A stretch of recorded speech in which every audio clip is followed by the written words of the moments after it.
Now, if we're talking about people just setting money aside or financial asset aside, then we go back to what you and I talked about before with this interview, and that is gold in and of itself is not anything particularly exciting. It's an answer to a prize. It's a specific tool that can be used for a specific purpose.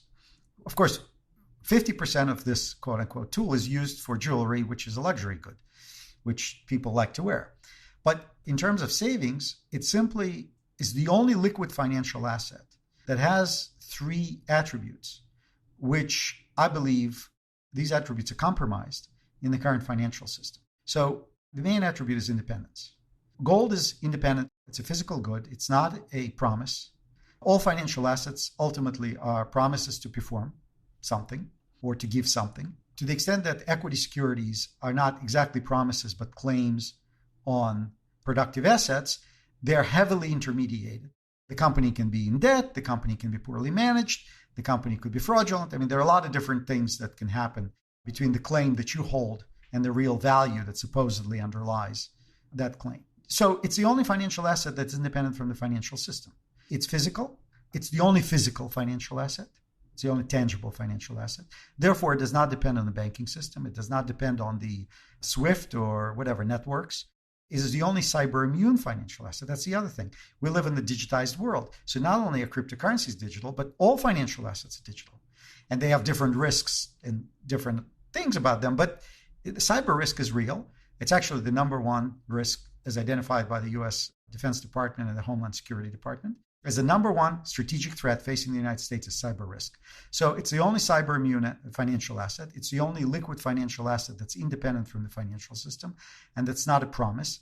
It is lasting. Its molecular structure is unique, and it's really literally indestructible, which is not true about financial assets in general. They're very much destructible under different circumstances and scenarios. And it's scarce. I mean, it's really scarce. And the scarcity is absolute. In other words, there's only one kind of gold. There could be no other kind of security similar to gold or an asset similar to gold. There's only one gold, and we know how much there is of it, and we know where it is pretty much. And it's all above ground, and it all exists. So you have a scarce, lasting, and independent financial asset, which are unique attributes, which is why gold represents sort of insurance, because demand for that, I mean, if you think of what I just said, it's a counterparty-free instrument. So when do people want a counterparty-free liquid instrument? The only time they really want it is when they have a problem with counterparties. If you don't believe in fires, I mean, why would you want fire insurance? If you think counterparties are fine, why would you want gold? But now if you suddenly think that maybe there's a Lehman Brothers on the other side of you, or a company that's about to become Lehman Brothers on the other side of you, well, then suddenly your desire for some instrument that doesn't have the risk of that type of a counterparty is higher.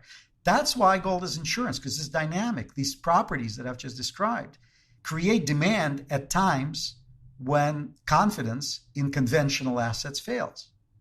And that's when you want insurance. Otherwise, yeah, it doesn't produce income and it's not very interesting to sit on it. But the reason people own insurance is because it protects them from losses they can't afford. So people insure their cars, they insure their houses, they insure paint. I mean, they insure everything. They don't insure their savings. I mean, think about it. There is no concept of insuring your savings. I mean, a lot of people with money can buy another car. They can afford to lose a car. They can't afford to lose their capital.